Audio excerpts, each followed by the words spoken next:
Bonjour, bonsoir et bienvenue dans ce nouvel épisode de Studio Seven. Ça fait longtemps, ça fait très longtemps. On est un peu parti très rapidement après cette saison 1 un peu sans rien dire. Mais nous revoilà pour une saison 2 avec un nouveau concept, plein de nouvelles choses. Et on est grave chaud là, on est très content de reprendre. Et on espère que tout ça, ça va vous plaire. Comme d'habitude, on repart sur une saison 2 mais avec les mêmes personnes. Malheureusement, j'ai pas trouvé de gens pour les remplacer encore. J'espère que ça viendra. Autour de moi, j'ai Pauline. Ouais, c'est moi. @polynôme-8. Oh yeah, donne direct le H sur Twitter. C'est toi qui m'as dit de faire ça. Oui, mais je m'attendais à... Pas comme ça, mais c'est nickel. Et toujours là, motivé à fond pour gagner les combats qui vont venir, vous allez voir. Ouais, vous allez voir. Elle va pas gagner, mais vous allez voir. On a aussi Louis, @LoulouMacDuck, avec un... Vas-y, tu vas dire tout ça. Salut à tous, ouais. Donc Deka l'a déjà dit, mais ouais. Vous pouvez me retrouver sur Twitter @loulou-8macduck. Comment tu vas, Louis ? Ça va super bien. Ça fait longtemps ? Un peu fatigué, mais j'ai très hâte d'enregistrer cette nouvelle saison, car elle va être top. De ouf. On a toujours Frigo avec nous. Comment tu vas ? Bah écoute, ça va et vous tous ? Ça va bien, ça fait plaisir. Ouais, de ouf. On a des nouveaux micros un petit peu. Bah bientôt, ça arrive. C'est pas mal. Bon, donne-nous ton hâte là qu'on puisse suivre sur les réseaux. Coup, vous pouvez me retrouver sur les réseaux à @frigobits avec un S parce qu'il y a plusieurs bits. Et voilà. Va bien falloir s'abonner à moi d'ailleurs parce que ça va être décisif pour la suite. Ouais, Frigo, c'est celui qui va nous juger. Il est trop actif sur les réseaux, vous allez voir. De ouf. Un truc de fou. Les gens ils sont là, mais arrête. Mais c'est ça. Et toujours moi du coup, Deka. Malheureusement, ouais. C'est ça, toujours moi. On t'a pas changé non plus. Ma voix, fait un peu chier, mais bon. C'est vrai. Sur Twitter, c'est Deka24_.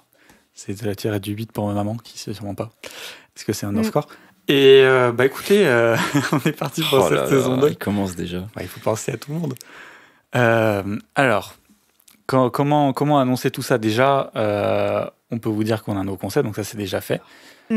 Le concept est simple, vous allez voir tout de suite. C'est que Frigo va être le juge. Exactement. D'une petite guerre là entre nous trois. On va chacun proposer un film.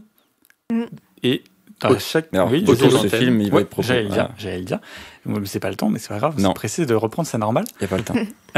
Donc un thème. Chaque épisode aura un thème, un jury, 3 films choisis, un gagnant. Le Sauf thème. Il y aura toujours le même jury. Oui, ça sera toujours toi. Ouais, c'est ça. Ouais. Le meilleur. Hein. Exactement. Et le thème de cet épisode, c'est évidemment Halloween. Il y a Halloween qui arrive, donc un petit film pour votre soirée d'Halloween. Pauline, Louis et moi, on a trouvé ça. Et on va présenter tout ça à Frigo, on va voir ce qu'il en pense. Donc pour cet épisode, on a quand même l'honneur, j'ai envie de dire, d'avoir la plateforme Shadows qui nous comment on dit ? Qui nous parraine ? Ouais, on peut dire ça, c'est bien dit. Donc ça nous fait une petite contrainte en plus, qui est que l'épisode qu'on va devoir proposer à Frigo pour ce premier épisode doit être sur la plateforme Shadows. Exactement. Pauline, tu veux présenter vite fait Shadows ? Alors Shadows, c'est une plateforme française de cinéma d'horreur. Il y a une sélection assez variée, ça va de l'horreur gore au truc plutôt thriller psychologique. Enfin, c'est pas tout de l'horreur pure, mais c'est quand même centré autour de ce thème. Au cinéma de genre, quoi. Voilà, cinéma de genre. Ils proposent une sélection qui se renouvelle à peu près tous les mois, je dirais, avec quelques films qui restent plus sur la durée. Il y a des grands classiques comme des trucs méconnus, ils ont leurs propres exclusivités. N'hésitez pas à aller voir. Si vous aimez le cinéma de genre, ça reste assez varié, c'est français. Donc, Et ils proposent aussi des courts-métrages de genre, des courts-métrages aussi qui passent en festival. En ce moment, il y a le court-métrange. Ils diffusent certains courts-métrages de ce festival. Et il commence le 14 octobre un calendrier Halloween aussi. Là, il sera déjà bien avancé. Ça sera déjà bien avancé, mais vous pouvez aller les suivre. Et depuis sur les réseaux. ils font même des projections, je crois, à l'hôtel Paradiso à Paris, de leurs exclusivités. Donc ils se développent pas mal et c'est vraiment une plateforme intéressante et pas trop chère pour. Et il y aura pas du coup un petit code ou un truc comme ça ? Alors si. Je redonne la parole à Pauline qui va être notre mascotte Shadows. Shadows tout le long. Shadows qui du coup nous parraine a gentiment accepté de nous filer un petit code de promotion pour nos auditeurs que vous pourrez retrouver à la fin de l'épisode. Comme ça vous oblige à nous écouter un petit peu et à avoir votre récompense à la fin. Exactement. Bon, bah, je vous propose qu'on commence directement à parler un petit peu de ce thème, Halloween, si vous êtes chaud. Allez, non. Bon, bah alors on va attendre. Frigo n'aime pas Halloween. T'aimes pas Halloween, Frigo? Après, vu que j'ai aucun fun dans ma vie, du coup, j'aime rien. Donc, du coup, Halloween, autant te dire. Non, en vrai, c'est pas que j'aime pas, mais c'est. Ça me fait ni chaud ni froid. Halloween tous les jours. Ouais. Mais ça me fait ni chaud ni froid, quoi, pour le coup. Ouais. En vrai. Et toi, t'aimes bien Halloween? Ouais, moi je kiffe Halloween. Ah ouais? Bah, en vrai, c'est ma fête préférée de l'année, je pense. J'aime trop l'ambiance Halloween et tout. Donc, est-ce que les bonbons et tout. Bah, les bonbons, tout ça. Ouais, j'aime bien aussi. Non, même pas. Non, juste les citrouilles, les fantômes, l'ambiance. Enfin, je sais pas. J'aime bien l'ambiance aussi. Je trouve ça cool, tu vois. Après, même si en France, c'est pas. Ouais, mais j'aime trop les fantômes. Mais c'est pas aussi développé qu'aux États-Unis, quoi. Mais l'ambiance pendant Halloween, c'est trop cool, quoi. Enfin, je sais pas. J'ai jamais été très Noël. Un peu plus là, depuis un an. Mais alors, Halloween, banger. C'est le banger Halloween, quoi. Bah moi je dois avouer que quand j'étais petite, j'ai jamais fait Halloween, genre le truc d'aller sonner chez les voisins et tout. Mes parents ils étaient pas du tout dans le délire. Et du coup j'étais un peu triste de voir tous mes petits voisins qui faisaient le tour du lotissement et moi j'étais chez moi et tous mes potes qui parlaient des bonbons qu'ils avaient récupérés et moi non. Et en plus mes parents donnaient des bonbons aux enfants qui sonnaient. Mais nous on faisait pas le tour du lotissement. Ah, la tristesse. Du coup j'avoue que j'ai un peu de rancœur vis-à-vis de ça. Mais j'aime bien regarder des films d'Halloween en octobre. Ça fait un mood c'est la bonne période. Agréable. C'est la bonne période, il commence à faire gris et tout, on a envie de se mettre sous un plaid, dans le noir et devant un bon film. Trop bien, quoi. Vraiment meilleure période de l'année. Le soleil et tout. l'automne. Étonnamment, hein. J'aime rien. Ok, ouais, je sais pas, moi c'est ma saison préférée. On s'en fout, mais. Ouais, un peu. Mais je le dis. Mais du coup, est-ce que toi, Louis, t'aimes bien Halloween, du coup? Ouais, moi j'aime bien Halloween. Je suis un peu comme Deka, j'aime bien l'ambiance d'Halloween. Quand j'étais petit, je faisais la tournée des voisins. Avec les bonbons. Avec les bonbons. Du coup, t'as eu une enfance heureuse comparée à Pauline. Oui, voilà. Et je faisais même des après-midi goûter et tout à l'école primaire avec mes potes. On était tous déguisés et tout. Oh là là. Donc voilà. T'es déguisé en quoi? Alors moi, je me souviens, une fois, j'étais déguisé en chevalier Jedi. Voilà. Wow, t'avais un sabre laser. J'étais déjà un nerd, j'avais un sabre laser, mais la tenue, c'était juste un kimono de judo. Ah oui, c'est vraiment un peu cheap, quoi. Ah oui. Ok, bah putain, en parlant de trucs cheap, une fois j'étais déguisé en Batman, mais j'avais pas de masque, alors on m'avait peint. C'est encore pire que moi. Non, ça devait être génial. Bah, en vrai, c'était bien, sauf qu'à un moment, il y avait eu un truc dans la cour d'école. T'avais fait un blackface, en fait. Bah ouais, finalement, un peu. Mais en vrai, non, parce que c'était le masque qui était peint. Oui, enfin voilà. Mais en gros, on s'était genre dans la cour, ils nous avaient tous mis par déguisement. Et un mec est venu voir, il fait: mais t'es déguisé en quoi, toi? Et j'étais un petit peu triste parce qu'on était tous les deux déguisés en Batman. mais du coup, il avait un meilleur déguisement que toi. Il avait un masque, quoi. Oh, ouais. Pas moi. Fallait lui voler son masque. J'avoue. Mais en vrai, non, mais ça faisait pas blackface, non, je vous jure. non, mais t'inquiète. Bon, et sinon, pour parler un peu cinéma au niveau cinéma d'horreur, parce qu'à part. Bon, c'est déjà que Pauline le méprise totalement. Mais n'importe quoi. Elle déteste le cinéma d'horreur. Non, je suis peut-être la personne qui m'y connaît le moins entre nous trois. Mais j'aime bien le cinéma d'horreur. Après, je peux pas te citer le film d'horreur. 3 films de cinéma d'horreur. Non, je rigole pas du tout. Mais après, non, mais j'apprécie beaucoup. Et d'ailleurs, l'année dernière, à cette période, j'avais regardé Massacre à la tronçonneuse. Et bah voilà, c'est classique, mais très bien. Bah ouais. D'ailleurs, on peut le retrouver sur Shadows. Massacre à la tronçonneuse. Exactement, je l'avais regardé sur Shadows. Ouais. Et il y a le 2 aussi. Mais du coup, est-ce que horreur veut dire Halloween, du coup? Alors non, ça, mais c'est une bonne ça, je question. pense qu'on pourra revenir après, plus tard. Ouais. Même si on parle du thème, dans du le coup, deuxième round, maintenant. Si tu veux, allez, on peut. Non, mais t'as raison. C'est comme je sens. Alors, vu que le thème c'est un film à regarder pendant la soirée d'Halloween, alors moi je peux vous dire un petit peu comment je vois le truc, mais pour moi, la soirée d'Halloween, tu regardes un film, c'est pas n'importe quel film d'horreur. Il y a plusieurs types de films d'horreur qui peuvent aller. Enfin, en gros, je vois le truc, c'est que t'as des films en mode un peu old school Halloween, en mode épouvante, macabre, gothique et tout, ça passe toujours. Tu des vois, trucs un peu en mode Roger Corman. Ouais, exactement, je sais pas qui c'est. Mais oh la honte. Mais donc voilà, enfin des trucs comme ça, pour moi ça passe, c'est Halloween, y a pas de souci. T'as un peu plus Halloween new school, tu vois, avec des gros slashers en mode Scream, les Halloween évidemment, mais tout ce qui est un peu en mode slasher, home invasion, c'est des films, en gros vous êtes dans une maison, il y a un gars qui arrive. Genre La Purge. Ouais, voilà. Ouais, je sais pas. Pour l'exemple le plus connu. Nightmare, ouais. Ça, le premier en tout cas, je sais pas tout oui, vu, mais en tout cas le premier ouais, c'est un home c'est vrai. invasion. Donc voilà, et après Il y a les Giallo. Ouais, les Gialli. Les Gialli, oui. Ouais, d'accord. Mais je pense que... On reviendra plus tard dessus, ouais, il y a de grandes chances. Et pour moi, voilà, un film d'horreur genre un Cronenberg, tu vois, pour moi, c'est pas un film d'Halloween. Enfin, après, je le vois pas comme un film d'Halloween. Est-ce qu'un film d'Halloween est forcément un film d'horreur ? Il y a aussi des films un peu plus, j'ai envie de dire, familiaux qu'on peut regarder aussi à Halloween. Ouais, c'est vrai. Genre les Tim Burton. Bah oui, mais c'est ce que je disais dans le macabre, gothique. Ah, tu ranges là-dedans. Bah oui, on est sur Scooby-Doo et tout. Voilà, Scooby-Doo, c'est une ambiance Halloween parce que t'as des squelettes qui te claquent des dents. Ouais, c'est vrai. T'as des fantômes. Je suis en train de voilà, penser à un film qui s'appelle Les Sorcières d'Eastwick. Je sais pas si vous connaissez. Ça me dit quelque chose, ouais. C'est avec, c'est genre 3 meufs qui sont 3 sorcières. Et avec Jack Nicholson qui joue le diable, qui les séduit une par une en fait, et en fait le film est une pure comédie, c'est hyper drôle, mais il y a un peu cette ambiance grand manoir, les sorcières, le diable, et ça justement c'est un super film. Hocus Pocus aussi de Disney, c'est un vieux film Disney, donc ils ont sorti la suite d'ailleurs. Et donc du coup ce que je voulais dire, c'est que sur Shadows par exemple il y a des polars, des trucs un peu plus policiers et tout, et pour moi c'est pas très mood Halloween quoi. Pour moi c'est pas trop le thème. Oui. Je sais pas ce que vous en pensez. Ouais, je vois ce que tu veux dire. Moi. Il y a certains thrillers où tu les mates pas à Halloween parce que c'est pas forcément le bon mood. Ouais, je vois très bien ce que tu veux dire. D'horreur et tout, mais je trouve que. Ouais, non, je te rejoins un petit peu dessus. Ouais. Bon bah écoutez, tant mieux. Ouais, je suis d'accord avec toi. En fait, les films d'horreur, je les mettrais pas, même je les mettrais pas spécialement dans Halloween en fait. Films d'horreur. Ça dépend parce que les trucs.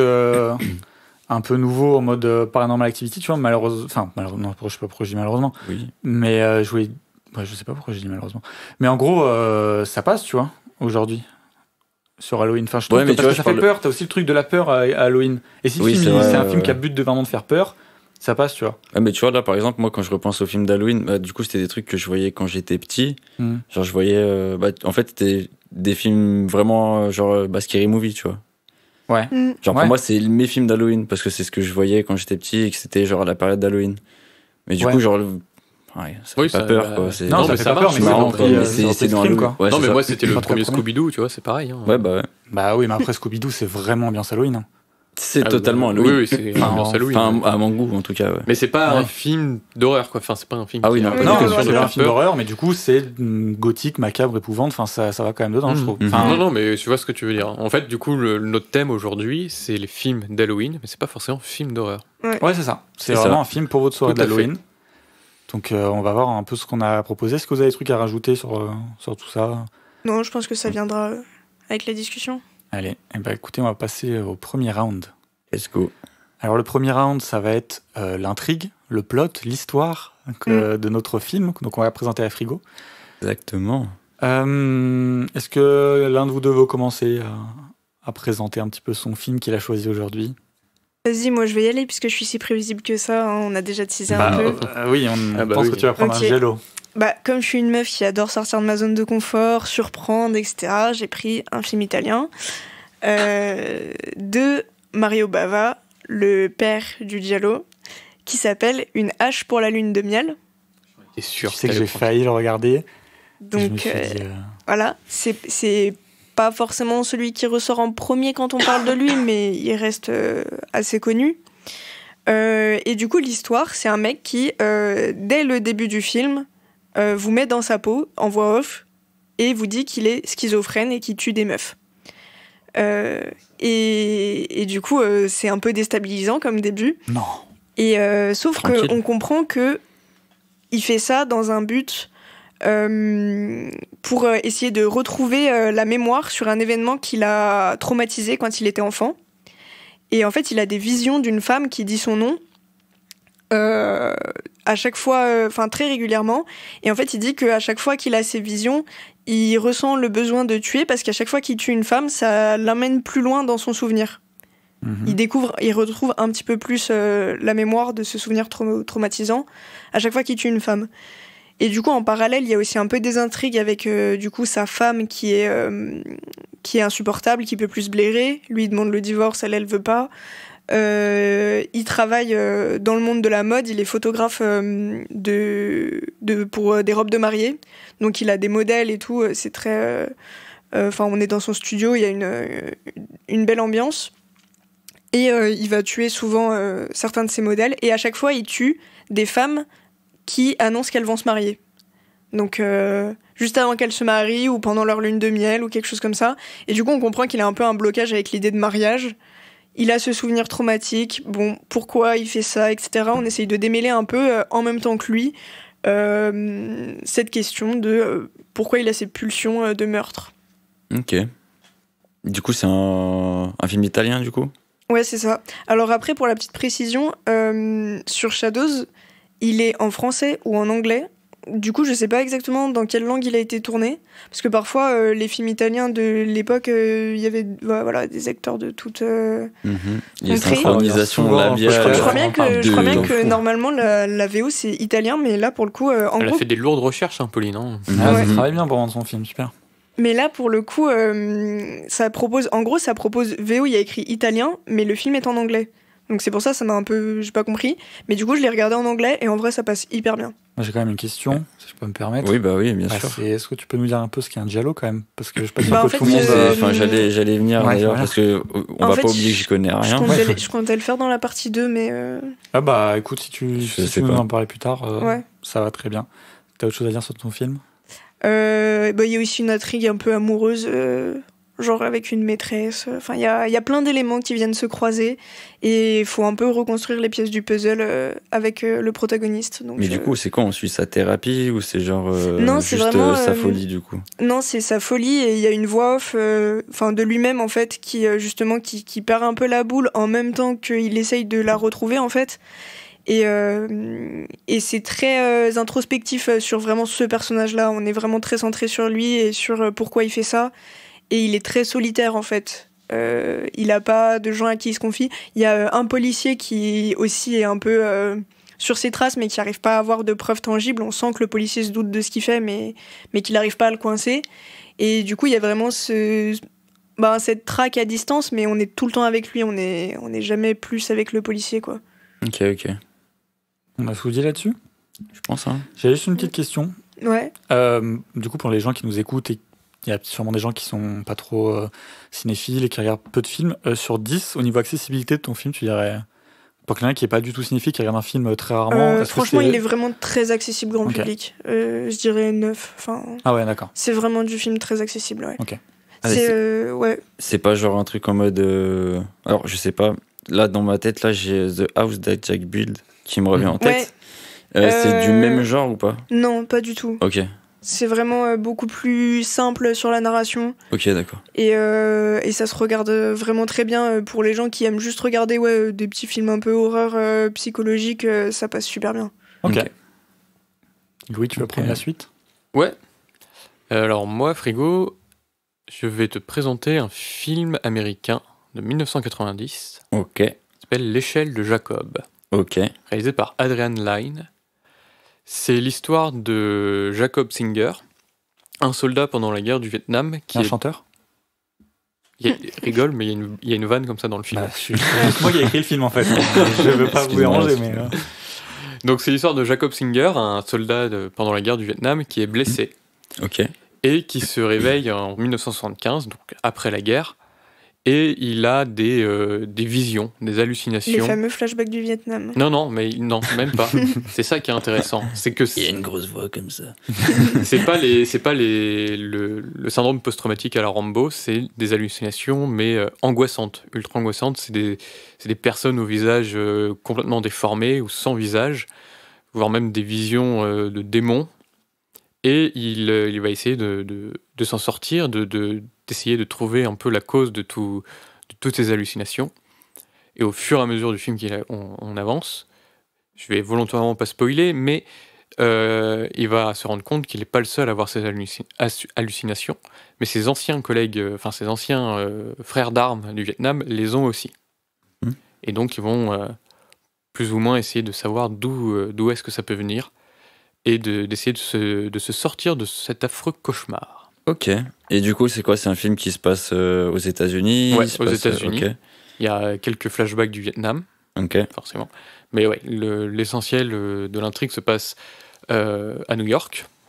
Donc voilà. Et c'est pendant la période d'Halloween ou pas ? Non, d'ailleurs, pas je t'ai du tout. pas demandé, Pauline. C'est pendant la période d'Halloween ou pas ? Non, pas du tout non plus. Ok. Pas du tout. Ça a l'air d'être automne et tout, mais pas du tout période d'Halloween. Il y a l'acteur principal, c'est Tim Robbins, que certains connaissent peut-être pour Les Évadés. Ouais. C'est l'acteur principal du film Les Évadés. Ouf.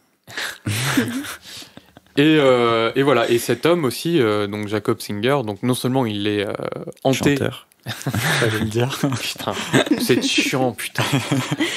Non seulement il est hanté du coup par ses hallucinations, mais il est aussi plus ou moins hanté parce que son fils est mort avant qu'il aille à la guerre dans un tragique accident. Donc il a aussi ce syndrome post-traumatique de la mort de son enfant. Ok, donc du coup c'est vraiment juste un film basé autour de genre les gens qui se font hanter par des visions ou des petits fantômes du coup.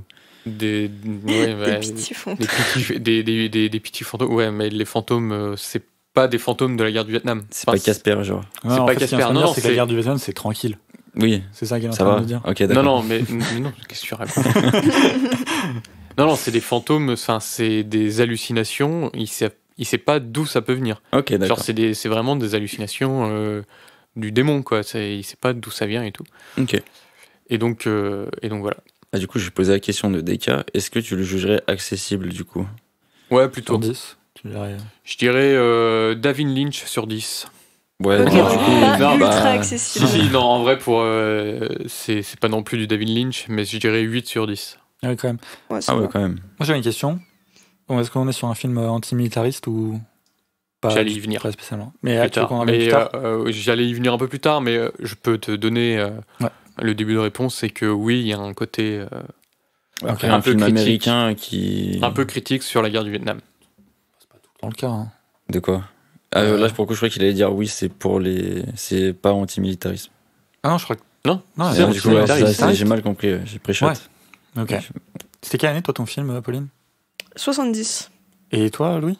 90. Mhm. Ok. Et mon film dure 1h30, un peu moins même. Ok. Donc pas très long. 1h56. 1h17. Oh là. Ok, et bah du coup, vas-y, à toi, Deka. Alors, moi, je vais vous amener en Russie. En Russie? En Russie. URSS. Waouh. Oula, C'est bien, attention. on a là. C'est les des méchants horizons russes variés. ou pas? Ouais, Ah. mais C'est les méchants russes ou pas? ils Non, sont non, toujours ça- méchants, les Russes. ça- Regarde aujourd'hui. Alors, on est sur un petit film d'horreur soviétique. Qui Des est cas réalisé- pro-Poutine, visiblement. Bah non, pas du tout, mais bon. Donc film d'horreur soviétique réalisé par deux réalisateurs que je ne connais pas. Donc Georgi Kropachiov et Konstantin Hershov. Je suis désolé, Les pauvres. mais je connais pas. Et alors, selon Wikipédia, qui est quand même une source, ça rigole pas quoi. Ouais. C'est quand même le premier film d'horreur soviétique à être officiellement sorti en URSS. Donc du donc- coup, attends, il date de quand du coup? Il a de 67. D'accord, ok. Mais là, je vous régale. Hein. Ah ouais, non, Là, je suis mais parti. en vrai, c'est vrai que des films russes. Ah bah, je suis parti en Russie, je vous ai ramené un premier film d'horreur. J'ai essayé de régaler pour le premier épisode. Ouais. J'avais quand même envie de donner le nom de Alexander Ptushko, que je ne connais pas non plus, mais qui Vraiment. gère la réalisation artistique et les trucages. Et en vrai, pour 67, c'est vraiment top. Donc, big up à lui. Je sais pas ce qu'il a fait dans la vie, donc j'espère que c'est pas... Je sens que tu vas écorcher tous les noms de Non, il y en a chaque plus. personne C'est qui fini. travaille dans ce film. Non, c'est fini. Oh mon Dieu. C'est fini. Alors non, le film, on est un petit peu sur le truc technique, mais du coup, il est adapté d'un récit fantastique de Nicolas Gogol. Je vais pas écorcher, c'est plus tranquille. Les vannes sont trop faciles. Non, C'est facile, mais c'est un grand auteur russe, il faut le savoir. bah, ukrainien, mais nationalité russe. Mais Le il est pauvre. ukrainien. Ouais. Mais je vois que pour toi, l'Ukraine, c'est la Russie, c'est pas grave. Oh là, c'est pas, oh là, c'est pas le sujet. C'est pas moi qui ai décidé de proposer un film russe. Hein. Ah bah oui, je sais très bien. Mais donc du coup, oui, t'as raison, c'est un écrivain classique, enfin qui est considéré comme un écrivain classique de la littérature russe, parce que bah, du coup il était ukrainien, mais après il a pris la nationalité russe, enfin voilà quoi. Et Dostoïevski, Un collabo donc. c'est quand même pas n'importe qui, Dostoïevski, il a quand même dit « Nous sommes tous sortis du manteau de Gogol ». Donc je vous arrive vraiment avec des C'est immense petites comme perles. phrase. Bah oui, Ah mais ouais. moi je vous arrive là, voilà quoi, ça rigole zéro. Ou alors, T'es sorti du manteau de Gogol, toi? bah de ouf. Non, mais il est complètement sorti de l'histoire de son film. Là. Non, je donne un petit peu les bases pour qu'on sache où on va. Mais donc du coup, qu'est-ce que c'est que cette histoire? C'est un peu, du coup, comme si une adaptation d'un récit fantastique qui, voilà, ça reste un peu une fable, quoi, tu vois, un petit peu dans ce délire-là. Donc en gros, l'histoire, c'est qu'on va suivre un séminariste. Un mec qui fait des séminaires. Ouais, mais tu sais, c'est les religieux, mais lui fait les trucs de philosophie. Mais en gros, oui, en gros, je crois que C'était scientologue. Non, c'est plus de la théologie, genre. Ouais, c'est ça. Lui, il fait de la théologie. Enfin, voilà, en gros, c'est ça. Ouais. Et il va partir en vacances parce que on a tous besoin de petites vacances et avec 2 potes à lui. Okay. Il va loger chez une vieille femme une nuit qui va se révéler être une sorcière. Waouh. Ouais. Et donc, oui, dis-moi. Non, vas-y, finis. Non, vas-y. Et ça se passe en Russie? Ouais, c'est une sorcière russe. Bah oui, j'imagine. Ok. C'est Baba Yaga, quoi. J'ai le nom, mais ça ressemble un peu. On va arrêter d'offenser trop de monde si t'as le nom et que tu peux pas le prononcer vite. Non, mais si. Mais parce que le conte russe avec une sorcière, le conte russe le plus connu avec une sorcière, c'est Baba Yaga. Mais laissez des cas parler. Non, mais il y a pas de souci. De toute façon, vous aurez le temps après de pleurer quand j'aurai gagné. Donc, là, pour l'instant, c'est pas encore fait. Vous pouvez encore. Film russe, ça parler tranquillement. Et donc voilà, donc il va rencontrer cette sorcière. Et en fait, la sorcière va se transformer en très jeune dame. Très jeune, enfin pas très jeune, mais en gros une femme, quoi, une jeune femme. Okay. Et donc plus tard, il va partir et tout, et on va l'appeler pour veiller 3 nuits d'affilée au chevet d'une femme qui est morte. Et en fait, il va se rendre compte que c'est cette jeune femme, donc cette sorcière. Et donc on va suivre ces 3 nuits où il va en fait prier pour elle. Et chaque nuit, il va se passer des trucs de ouf. D'accord. Et en gros, l'histoire, c'est ça. Alors, oui. Je suis pas compris. Vraiment, tu m'as perdu. Mais c'est très simple, mais je recommence. Non, mais attends. Oui, dis-moi. Accessible sur 10, là? Non. Accessible sur 10? Non. Okay. Il est hors catégorie. En fait, on est sur un vieux film russe 67. En vrai, moi, j'ai trouvé ça trop cool, mais je pense que c'est pas accessible, tu vois. On peut pas dire que c'est accessible. Déjà, le plot, là, il m'a retourné le crâne. En gros, mais là, comme tu l'as expliqué. En gros, on l'appelle pour aller pour veiller, parce que au chevet d'une jeune femme qui est morte, 3 nuits. Et en fait, il se rend compte que c'est la sorcière en question. Ah, du coup, c'est après. C'est après. Ok, d'accord. Et donc, on va lui demander de veiller pendant 3 nuits. Donc, lui, il va essayer de partir, parce qu'il flippe un peu, quoi, parce qu'en plus, il va passer des trucs à chaque nuit. Mm-hmm. Sauf que le père de cette jeune femme veut pas. Il lui dit que, en fait, s'il s'en va avant, il meurt. Et s'il reste jusqu'à la fin des 3 nuits, il aura beaucoup d'argent. Donc, il est contraint, en fait, de rester à faire cette veille chaque nuit. En gros, chaque nuit, il va se passer des trucs de plus en plus bizarre. Fou, quoi. Ouais, bizarre. Et tu l'as vu du coup en quelle langue? Je l'ai vu en russe. Ah, il est en russe, ok. Ouais, en russe. Et est-ce que t'en sais plus? Je pense qu'il est que en russe, pour le coup. Non, mais je veux dire, est-ce que c'est genre. Comparé au film italien, est-ce qu'il y a une synchro labiale dégueu? Non, c'est pas fait en. C'est pas redoublé, quoi. C'est pas synchro, non, c'est. Non, mais en plus, pour le coup, le film est 67, assez difficilement quand même. Je pense qu'il est pas très accessible, mais j'ai l'impression qu'il a été quand même remis à neuf parce que la qualité d'image est ouf, la qualité de son est ouf. D'accord. T'as pas dit le titre? Oui, t'as pas dit le titre. C'est vrai que j'ai pas dit le titre. C'est vrai.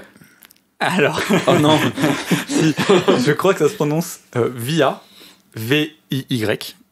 Et en fait, parce qu'à un moment dans le film, elle dit Via, elle le crie, donc je pense que ça se prononce comme ça. Mais donc c'est V-I-Y, Via, je prononçais. Pas sûr, désolé si c'est pas ça. Okay. Et c'est vrai que je vais aller le titre parce que c'était. Voilà. Mais oui. Ouais, c'est vrai. Est-ce que vous avez des questions? Est-ce que c'est un film en couleur? Ouais, c'est un film en couleur et très très joli. Ouais. Non, mais en Russie. Le film est vraiment très beau. Je pense quand même qu'ils étaient à jour. Non, moi j'ai été plus étonné parce que dans les années 60, les Russes ils faisaient encore beaucoup de noir et blanc, mais. Bah oui, c'est pour ça. Ouais. Ah non, là on est sur la couleur. Je te dis, pour un film de 67, la qualité d'image est dingue, le son est vraiment dingue, et on est en couleur, et la couleur est belle. Enfin. Ok. C'est pas de ce côté-là qu'il est inaccessible. En plus, t'as dit, il faisait 1h17, c'est ça? Ouais, j'ai pas le truc exact là sous les yeux. 1h16. 1h16. Okay. Donc c'est rapide, hein. Mm-hmm. Mais j'ai une question. Ouais. Est-ce qu'il a été diffusé en Europe ensuite, genre dans les festivals? Ça, je sais pas, je crois. Non, t'es pas allé fouiller un Est-ce que le cinéma russe est vraiment très. a été diffusé? Oui, il a été pas mal. C'est pour ça que je pose la question. Le cinéma russe avait été pas mal diffusé, justement, à Cannes et à Venise. Un des patrons du cinéma encore aujourd'hui, même s'il est mort, c'est Tarkovsky. Après, moi, je tiens à dire que la première review sur Letterboxd de mon film, c'est Tarkovsky plus Bergman égale Via. Voilà, après, si vous avez envie de critiquer Tarkovsky et Bergman... Donc, je veux pas dire, mais là, en fait, t'as cité Tarkovsky et Bergman, c'est quand même deux réalisateurs peu accessibles pour des gens qui j'ai dit que c'était pas accessible. Ouais. Ah oui, non, c'était non sur 10, tu vois. Ah oui, j'ai dit que c'était pas accessible. Bien, mais bon. Après, mais c'est pas compliqué à comprendre et tout. Enfin, on est sur un truc qui est quand même assez simple, c'est juste que... Est-ce que t'arrives à le rapprocher à d'autres films que tu connais? Genre qui serait peut-être plus connu des gens. Alors, j'ai une autre petite anecdote. Alors, j'ai pas vu le film en question, mais il semblerait que Sam Raimi se soit inspiré de ce film pour Evil Dead. Ok. Ah ouais. Donc voilà, donc on a quand même... Pas mal. Donc en fait, la review entière de Letterboxd, c'était Evil Dead plus Tarkovsky plus Bergman égale VR. Ok. Ça donne quand même envie. Ok, ouais, moi t'as piqué ma curiosité un petit peu. Oui, parce que pour ça, ouais. Eh oui. Ouais. Mais pas celle de frigo, visiblement. Ah bah, je pense. On n'est pas dans un mood très compétitif aujourd'hui. Hein. Non, mais parce que ça va peut arriver, que s'incliner devant tant de bangers donnés. Ça se passe en Russie du coup. Ouais, toujours, ça a pas changé depuis 5 minutes. J'étais plus sûr de l'avoir posé cette question. Tu l'as perturbé la frigo. Ouais, de ouf, ça m'a retourné le cerveau. Ok. Non, je pense pas avoir de questions bien spécifiques. Hein. Bah si c'est la fin du premier round. C'est en temporalité. C'est genre ça se passe en mode dans les années 60 dans le film aussi. Ou genre c'est avant-guerre. On est plus vieux. En fait, on est sur un peu du folk horror, tu vois. Un délire un peu folk à l'ancienne, tu vois. Genre il y a une sorcière, il y a des paysans, des trucs. Ok, d'accord. Ok. On est là-dedans, quoi. Ok, d'accord. Mais on est là-dedans. J'ai pas fait les études d'histoire non plus. Hein. Si, j'en ai fait. Est-ce que vous êtes chaud pour qu'on continue? Attends, fin du premier round. Oui, bien sûr. Non, mais est-ce que Frigo... Ah, tu veux qu'on... Est-ce que Frigo peut nous dire son pronostic pour l'instant? Alors, je pense que pour l'instant, Pauline m'a plus éveillé la curiosité. Je pense. Après, en fait, le tien, il m'a tellement cassé la tête que du coup, j'ai vécu en tête. Il est pas si dur, hein. Non, mais je sais pas, la manière dont tu me l'as présenté m'a retourné le cerveau. Je suis peut-être fatigué aussi, mais... ouais, je pense que tu es en second et Louis est en dernier, je pense. T'inquiète pas. Mais rien n'est joué. Rien n'est joué, non. Mais écoutez, je vous propose qu'on passe sur le deuxième round. Allez. Et donc, du coup, le deuxième round, c'est quel est le lien entre votre film et le thème et pourquoi il est dans le thème. Qui veut commencer? Louis. On reprend par... Allez, Louis. Ah, bon, oui, vu qu'il était dernier, t'as raison. Allez. Eh ben, pourquoi il est dans le thème? Pourquoi c'est un film à voir pour Halloween? Déjà, je l'ai choisi parce que c'est un film relativement culte et classique, mais assez méconnu en fait. Et je voulais pas tomber dans les poncifs des films d'Halloween, Massacre à la tronçonneuse, Hellraiser, Vendredi 13, etc. Non, je voulais vraiment te proposer un film culte, mais méconnu. Et donc, L'échelle de Jacob. Et ça rentrait vraiment dans ces films pour Halloween. C'est angoissant, t'es un peu mal à l'aise. Il y a vraiment un côté poisseux au film. Poisseux dans ses hallucinations, tu vois. C'est des images, c'est des hallucinations vraiment très inspirées et vraiment inquiétantes. Genre vraiment les images qu'il a, c'est même les plus anodines qui soient, dans des situations les plus où tu te dis qu'il peut être que en sécurité, c'est malsain. Enfin, c'est... Et ça fait pas justement plus thriller psychologique que Halloween? Bah non, parce que c'est des hallucinations vraiment fantastiques. Et c'est là que j'y viens, c'est qu'on est vraiment plongé dans le fantastique, au premier sens du terme, au sens littéraire du terme, où c'est un élément étranger et fantastique qui arrive dans la vie normale d'un homme. Okay. Et il arrive en plus après le Vietnam, ce qui est très intéressant d'un point de vue autour de la guerre du Vietnam sur les vétérans de la guerre et ce qu'ils ont vécu après. Ok. Le film, c'est une plongée dans la psyché humaine et avec des pires images qu'on peut avoir. C'est vraiment le cauchemar, quoi. Mm-hmm. Et en plus, le film, il y a une grosse inspiration d'un peintre que j'aime beaucoup qui s'appelle Francis Bacon. Il était bouché? Putain. Désolé, je suis absolument désolé. Ferme ta gueule. Je suis absolument désolé de ce qui vient de se passer. Alors par contre, pour le coup, je ne connais pas Robert Bacon. Francis Bacon.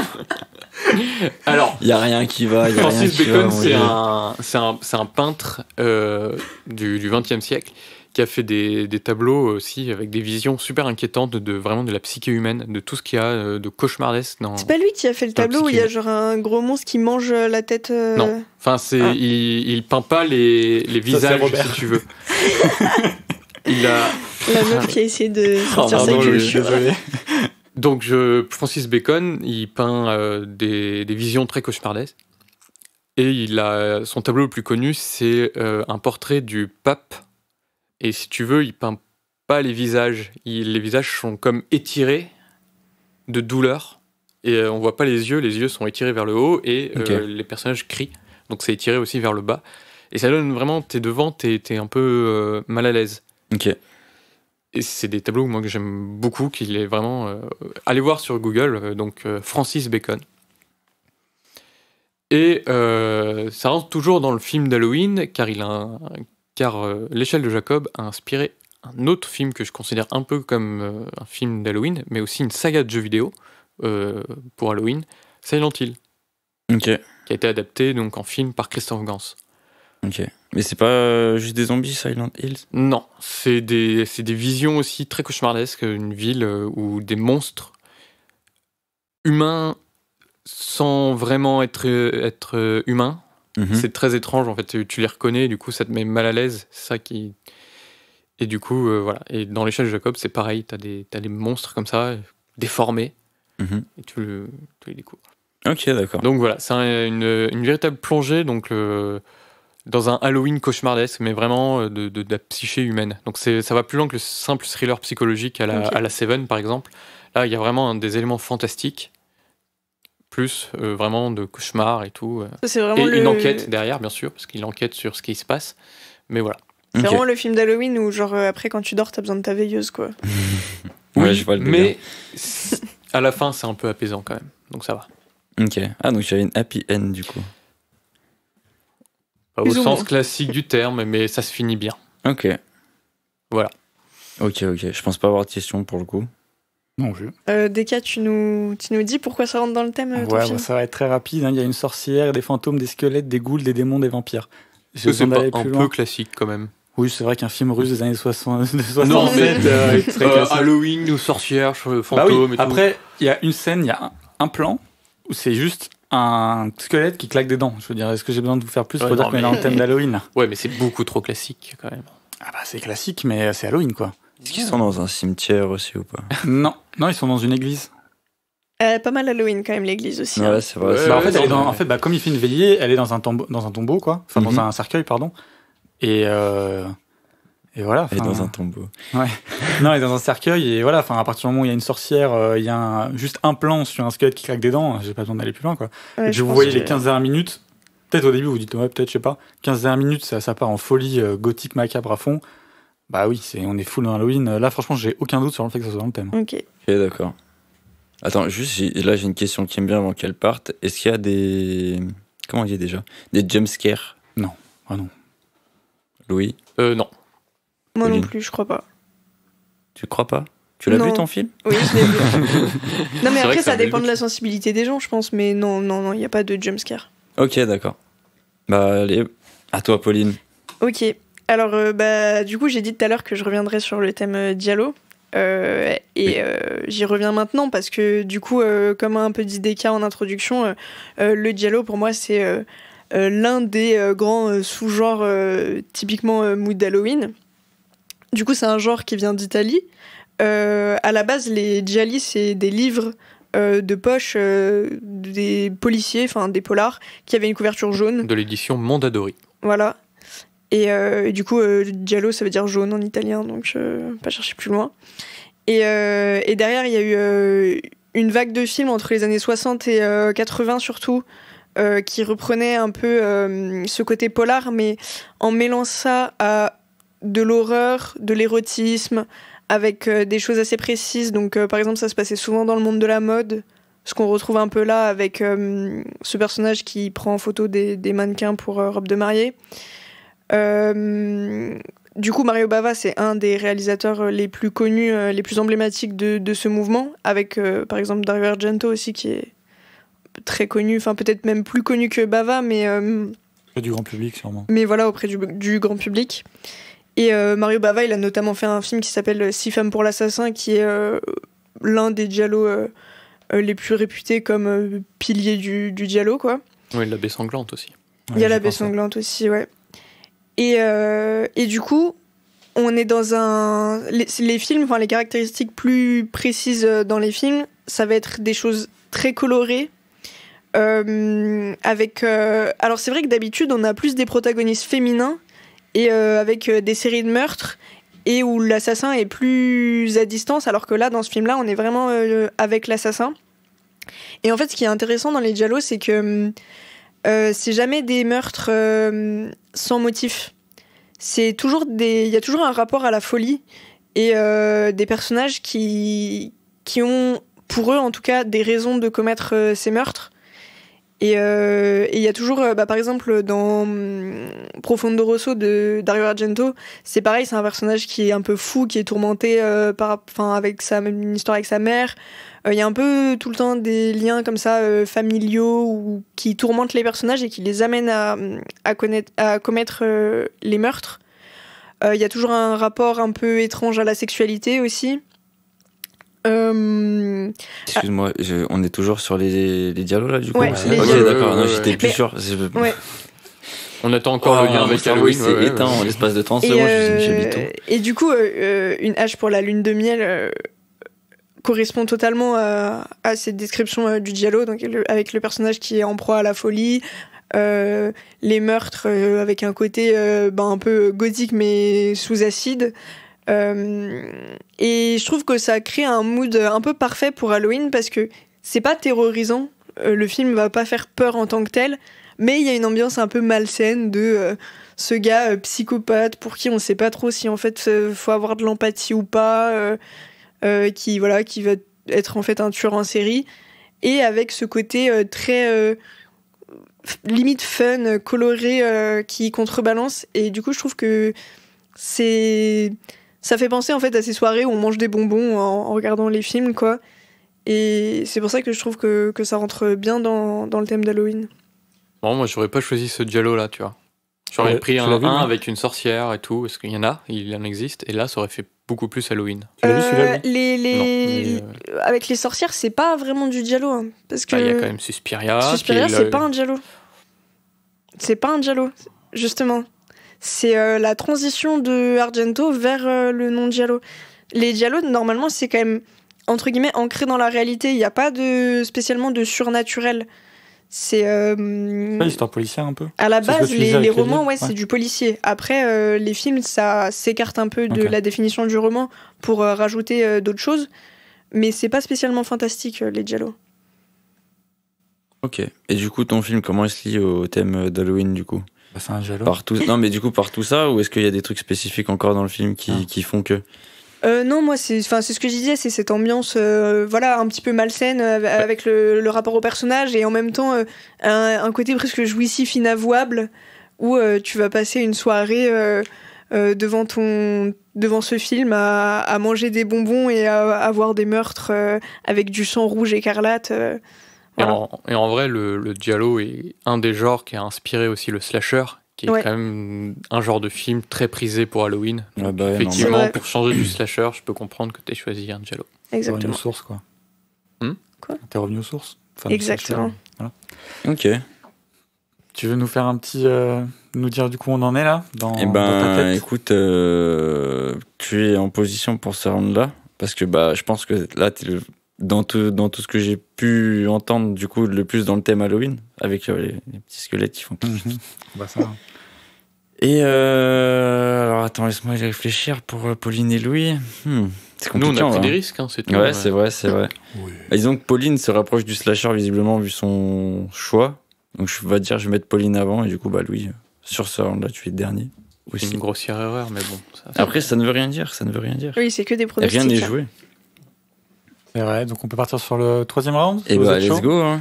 Et le troisième round, c'est pourquoi le film qu'on a choisi va gagner. C'est vrai. On commence avec Louis, du coup, vu qu'il a été encore... Tu veux encore commencer avec moi ? Le troisième, il commence, on dit ça. Ouais. Alors, pourquoi l'échelle de Jacob doit gagner ? Ok. Déjà, techniquement parlant, le film, il est superbe. C'est un super film, bien filmé, bien interprété. Il y a une ambiance super froide qui colle parfaitement avec cette ambiance malaisante. Genre, t'es vraiment... C'est pas du fantastique, un peu à la giallo, où on est un peu plein de couleurs, il y a du sang rouge écarlate. Non, là, c'est extrêmement froid, très terre à terre, alors qu'il y a des hallucinations tout droit sorties de la Bible, vraiment du démon tout droit sorties des gravures de comment il s'appelle, de Dante Alighieri, celui qui a fait, comment ça s'appelle, Inferno, l'enfer de Dante, tu connais ? Pas du tout. D'accord. Regarde les gravures de l'enfer de Dante, c'est très stylé. Le film L'échelle de Jacob, c'est aussi un film qui est pas qu'un film d'horreur, pas qu'un film d'angoisse. Il a plusieurs degrés de lecture qui sont super intéressants. Donc, tant en tant que film fantastique, première de la définition littéraire du fantastique, jusqu'à aller à une lecture biblique et bouddhiste du film, très religieuse, en passant par un pamphlet critique des États-Unis et de la guerre du Vietnam. C'est super intéressant. Donc le film commence vraiment comme un film d'horreur, d'angoisse. Il y a un passage dans le film qui fait très thriller politique, où ils doivent essayer de trouver des preuves comme quoi il y a un truc qui s'est passé pendant la guerre du Vietnam, et que l'armée leur a fait, que le gouvernement américain leur a fait. Et ensuite, on rebascule dans l'horreur. Ok. C'est vraiment assez vertigineux comme film, tellement il y a de degrés de lecture. Alors, tu le vois une fois, t'as tel degré de lecture, tu vas le revoir. En fait, c'est un film que tu revois plusieurs fois, qui va te rester dans la tête, pour que tu fasses tes recherches après là-dessus et tout. C'est super intéressant. Et le film nous manipule. C'est super intéressant. Il y a un twist. Je prends un gros risque en parlant de ce film aussi, parce que pour vraiment te convaincre, je devrais te spoiler, mais je vais pas le faire. Ouais. Ça va vraiment te gâcher certains aspects du film. Ok. Et c'est super intéressant parce qu'il y a un twist qui est non seulement qui va te retourner la tête, mais en plus, tu le vois pas forcément bien venir. Ok. Et il est construit... le film nous manipule vraiment, même d'un point de vue cinématographique, genre dans son montage. Il va monter certaines images. Ah, c'est genre ça brise le quatrième mur ou pas forcément le quatrième mur. 180, je crois, un truc comme ça. Ça, c'est une règle de mise en scène. C'est une règle de mise en scène. Là, je te parle vraiment montage. Il y a le montage de certaines scènes. Mm-hmm. Et en fait, il faut que tu comprennes qu'elles ne sont pas forcément dans l'ordre ou pas. Ça va te manipuler dans ce sens-là, et c'est super intéressant. Okay. À mes yeux, c'est Pulp Fiction. Ce serait le Pulp Fiction de l'horreur, ouais, en vrai. C'est vrai ? Non, quand même pas. Okay. Moi, ce que t'as dit là, ça me fait penser à Westworld avec. Je sais pas si vous avez vu la série. Non, j'ai pas vu la série. Dans la première saison, il y a tout un montage parallèle entre plusieurs personnages, et en fait, tu te rends compte à la fin qu'ils sont pas dans la même temporalité. Ah. Ça me fait un peu penser à ça. Ouais, on peut. Désolé pour ceux qui commencent Westworld. C'est vraiment pas un gros spoil. On peut un peu voir comme ça, mais un peu à la Mulholland Drive, sinon de David Lynch. On va te montrer quelque chose, puis plus tard, on va te montrer autre chose, et il faut que tu devines que ça se passe pas forcément au même moment, que ce que tu vois est un flashback ou un flash-forward de ce que tu vois. Ok, donc du coup, voilà. tu le placerais dans les doigts gagnés parce qu'il est à multiples sens. Il a multiples sens, et qu'il a vraiment quelque chose pour lui, quoi. C'est vraiment ce genre de film trop méconnu qui doit être connu, en fait. C'est vraiment... qui devrait être cité beaucoup plus souvent. Ok, d'accord. C'est à moi. Pauline. Ok, autant pour moi. Alors, il faut savoir que la production d'une hache pour la lune de miel était absolument catastrophique. Il y a eu des dépassements de budget, ils ont dû arrêter de tourner. Je te coupe directement, t'es censé dire pourquoi tu vas gagner, pas pourquoi tu vas perdre. Mais parce que moi je fais des petits twists aussi. D'accord. Ok. Et du coup, Mario Bava, il a dû aller chercher le fric en Espagne. Ouais. Il s'arrête pas, c'est horrible. Pour pouvoir finir son film. Il y a un autre truc, c'est que l'actrice qui joue sa femme, qui s'appelle Laura Beatty, c'était une actrice qui était réputée pour faire des rôles dans des films entre guillemets intellectuels. Elle a eu un Oscar, et en fait, elle en avait marre d'être cantonnée à ce genre de film, et du coup, elle a appelé Bava et elle a dit « Je veux jouer dans ton prochain film ». Parce que lui, c'était des trucs plus décomplexés, simples, voilà. Et elle disait que, en fait, les gens voyaient ça plus comme du film limite de débile, mais qu'il y avait une intelligence dans la mise en scène qui, elle, l'intéressait pour aller tourner avec lui. Et en fait, il avait son script du coup de Une hache pour la lune de miel, et il avait pas de rôle qui lui allait super bien. Du coup, il a réécrit pour lui donner plus d'importance à son personnage, parce que c'était une actrice qu'il faut pas froisser. Du coup, à cause de ça, il a froissé son autre actrice qui devait avoir plus de place. Enfin, c'était le bordel, il était insupportable avec ses acteurs et tout.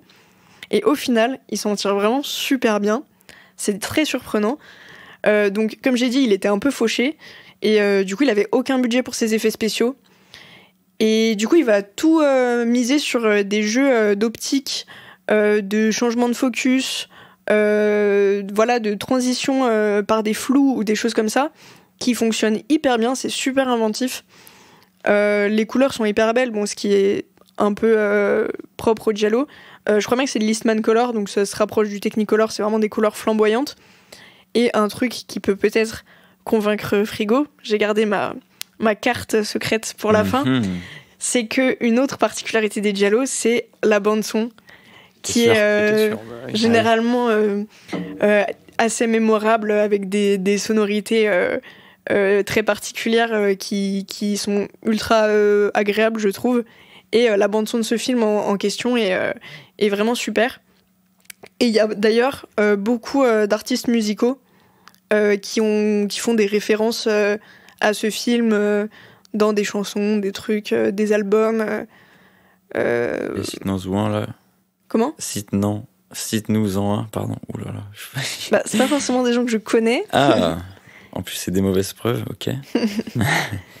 Mais en tout cas, la bande originale des giallo, généralement, c'est quand même quelque chose qui rajoute une épaisseur au film, parce que ça fait un truc un peu ultra dramatique, mais d'une bonne manière, pas d'une manière ridicule, quoi.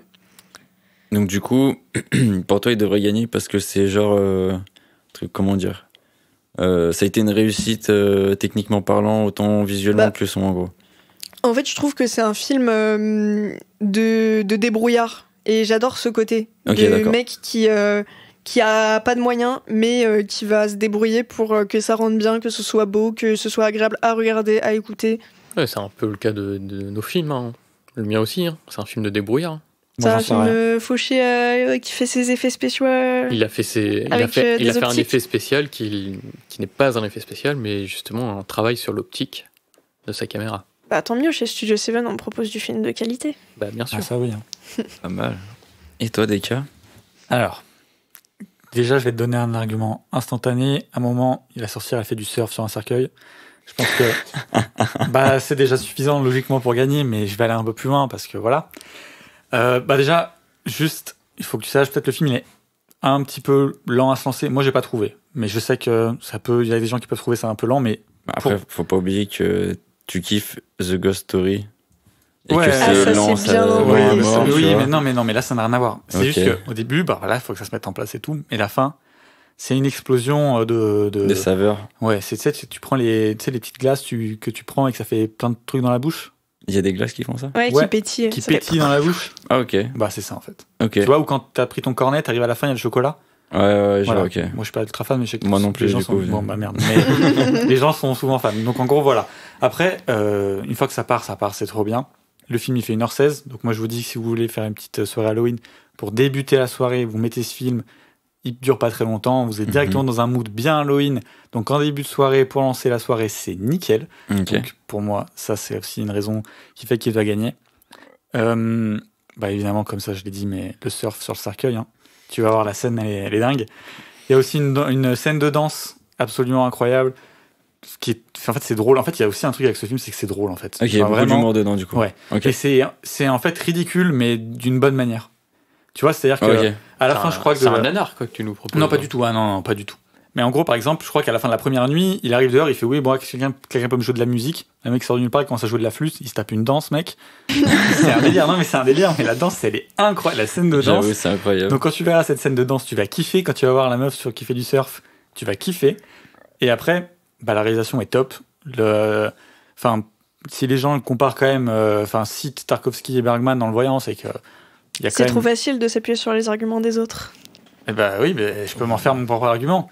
C'est que quand je l'ai vu, c'est pas Bergman, tu vois, mais il y a des trucs où tu te dis, ah ouais, d'accord, la réal est ouf, la photographie est incroyable, les effets spéciaux pour 67, moi j'ai trouvé ça, 1967, je trouve ils sont dingues. Des fois, tu dis, mais c'est bon, il y a des trucs qui sont encore une fois ridicules, mais ridicules dans un bon sens, où tu te dis, ok, c'est génial, tu vois. C'est genre du second degré, du coup, ou... ouais, j'ai l'impression que... L'humour à l'anglaise, du coup, genre style de trucs comme ça, ou... Non, juste... Non, je dirais, je sais pas, on est en URSS, je suis pas sûr qu'ils font de l'humour à l'anglaise. Ouais, mais t'as compris. Mais donc voilà, moi c'est un petit peu mes trucs que j'ai à dire. Après, de toute façon, tu vas le voir, tu vas kiffer, puis tu sauras pourquoi il va gagner. Et c'est quand même le film qui a inspiré Evil Dead de Sam Raimi, qui est quand même un film assez reconnu. Ouais. Donc ça fait quand même un point en plus. Donc là, je crois qu'on est sur double KO et une victoire. Moi, j'ai juste une question pour toi. T'avances un peu vite. Hein.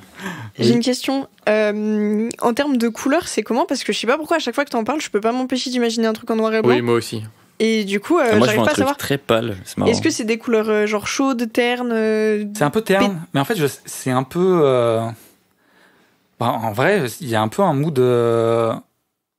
de certains films de Bergman, tu vois, en couleur. Je sais pas comment. Ouais, parce que Bergman, il a fait beaucoup de films mais en noir et blanc. mais je pensais à. Ouais, je vais dire non, mais en fait, j'allais dire Clélie Chautement, en fait, même. Ouais, Sonate d'automne. Ouais, ça fait il y a un peu un mood comme ça. Okay. En fait, je sais mood pas. Automnal, du coup. Ouais, c'est un peu automnal, mais en fait. Après, je sais pas aussi, parce que ça joue aussi avec le fait qu'il a sûrement été remis à neuf, et du coup, les couleurs sont bien, tu vois. Mais en fait, c'est compliqué à l'oral d'expliquer les couleurs. Donc, je vais pas te mentir. Comme ça, j'ai un peu du mal à t'expliquer des couleurs. Mais. Je t'ai piégé, c'est pas grave. Ouais, tu m'as piégé, mais bon, il est pas en noir et blanc en tout cas. Voilà. Okay. Mais tu verras, les réalisations, les trucs sont top. Donc, du coup, là, pour toi, le point fort, c'est qu'il y a de l'humour au bon. Non, mais. Ah oui. Surtout qu'il y a de l'humour bien utilisé. Ouais, c'est ça. C'est que pour moi, c'est un peu une petite pépite d'un méconnu, tu vois, d'un truc qui date un vieux film personne ne connaît, tu vois, genre via. J'ai jamais entendu personne en parler, tu vois. En même temps, honnêtement, j'ai jamais entendu parler de films russes. Ouais, c'est vrai tout le temps, genre, donc. Ouais, mais après, même dans. Grand public, ok, c'est vrai que le russe, ça arrive rarement, tu vois. Mais t'as quand même des films russes qui arrivent dans les milieux cinéphiles qui sont connus. Il y a quand même Serebrennikov récemment qui fait pas mal parler de lui.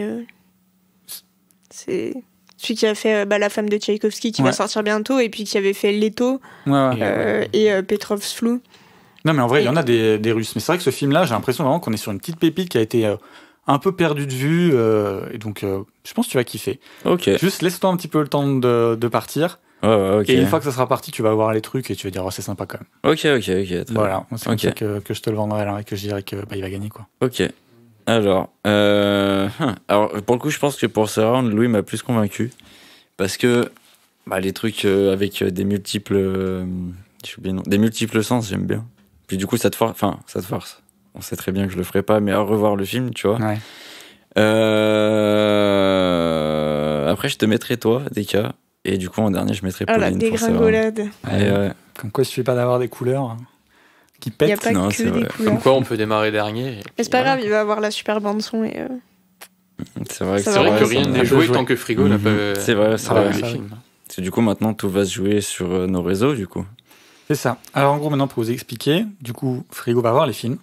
Ouais. Et une semaine à compter de la sortie de cet épisode, vous allez avoir le résultat du film choisi par Frigo. Exactement. Et donc, ça sera un point pour cette course endiablée, quoi. Et vous pouvez voir les films aussi et nous dire ce que vous en pensez. Exact. Parce que, du coup, comme on vous a dit au début de l'épisode, on a un petit code avec Shadows qui vous permet de vous aussi regarder les films. On va faire un petit sondage pour savoir quel film vous auriez choisi entre les trois. Et le code Shadows, en fait, il vous permet d'avoir un mois d'abonnement gratuit. Donc parfait pour regarder plein de films d'Halloween après Halloween, du coup, ou juste avant, c'est pas grave. Et le code, c'est tout simplement Studio 7 en majuscule, tout attaché. C'est assez simple, finalement. Oui. Mais je pense que ça valait le coup de nous écouter pour en arriver là. Oui. Ouais, carrément. Moi, j'aimerais juste que tu parles un petit peu de l'association Pauline. Exact. Peut-être que tout le monde n'est pas au courant parmi nos auditeurs, mais Studio 7, c'est le podcast d'une association qui s'appelle Super 7. Très original. Voilà, exactement. Qui est une association de cinéma avec des jeunes cinéphiles à travers toute la France. On fait beaucoup de choses. On fait des tournages, de la critique, web et papier. À la fin, faut pas les lire. Louis a lu un article et il a dit que c'était pas mal, donc... on fait des ciné-clubs aussi, pas mal, sur beaucoup de villes. Mais quelles sont ces villes, du coup ? Eh bien, jusque-là, on faisait juste Paris et Lyon. Et là, on a obtenu des partenariats à Lille. Et normalement, on a notre premier ciné-club à Lille demain. Demain par rapport au jour où vous nous écoutez. Si vous nous écoutez le premier jour. À savoir le 25 octobre. On passe l'été de Kikujiro. Un film dont Louis a parlé dans un épisode que vous n'entendrez jamais. Ouais. Mais il en a très bien parlé, sachez-le. qui est un super film de Takeshi Kitano. Voilà, c'est le 25 octobre au Kinociné à Lille. Et pour poursuivre un petit peu sur la thématique d'Halloween, le 14 novembre, on va passer Massacre à la tronçonneuse au Gaumont Comédie à Montpellier, qui est aussi une nouvelle ville dans laquelle on s'étend. Voilà. Et à partir de janvier, on sera probablement à La Rochelle aussi, en nouvelle ville. Ouais. Je n'étais même pas au courant, même moi j'apprends des news comme ça. Voilà, on est plein de surprises. Il y a beaucoup de belles choses qui arrivent dans les ciné-clubs pour l'année 2023 surtout, donc on vous laisse nous suivre jusque-là. C'est plutôt pas mal. Moi je me demande s'il reste des chaussettes Super Seven. Il en reste quelques-unes. Vous pouvez soit les avoir pour 1 € supplémentaire avec une adhésion annuelle. Donc en gros, vous payez 10 € et vous adhérez pour 1 an à Super Seven. Et 1 € de plus, vous avez une paire de chaussettes Twin Peaks. Stylé ça quand même. Sachant que l'adhésion, ça vous donne des petits avantages. Genre des réductions sur notre magazine, nos vêtements quand on en sort, des news en avance, voilà, plein de choses comme ça. Ça se revend pas mal sur Internet après, croyez-moi. Et sinon, vous pouvez les commander sur notre boutique qui s'appelle Seven-Store. Voilà. Seven majuscule ou en minuscule 7 VEN -store. Et je crois qu'on a tout dit. On va peut-être redonner les réseaux sociaux du podcast quand même. C'est assez important. C'est Studio 7 Pod de partout. Enfin, sur Insta et Twitter, quoi. Et on a Studio 7 sur Letterboxd. Je crois que c'est tout. Il me semble. Peut-être on redonne un petit coup nos réseaux au cas où, histoire d'être sûr. On refait un petit tour. Pauline. Polynôme-8 sur Twitter et Pauline-8 Janon JA2NON sur Instagram. Oui. Moi c'est @loulou-8 MacDuck sur Twitter et Instagram. Et moi c'est du coup Frigobits avec un S sur Twitter et AL-8 ou underscore comme disent les puristes, Sim avec 2 I sur Instagram. Et toi, Deka ? Moi, du coup, sur Twitter, c'est Deka24 underscore. Et Instagram, on s'en fout. Parce que j'y suis pas. Allez, très bien. Merci. Écoutez, oui, ça fait plaisir en tout cas de reprendre sur cette deuxième saison. J'espère que ce concept vous plaît. Ouais. Les petites updates de micro arrivent bientôt. Ouais. Et ce sera bien. Très bien. Voilà, rien d'autre à dire. Et puis... Vas-y, Pauline. Là, c'est que la première bataille, mais on va faire la guerre sur toute la saison. Et on verra à la fin de saison qui arrive premier dans les coups de cœur de... Pourquoi j'ai dit Simon ? J'ai bugué. Dans les coups de cœur de Frigo. Allez, très bien. Au revoir. Au revoir. Allez, salut à Bisous. tous. Cut.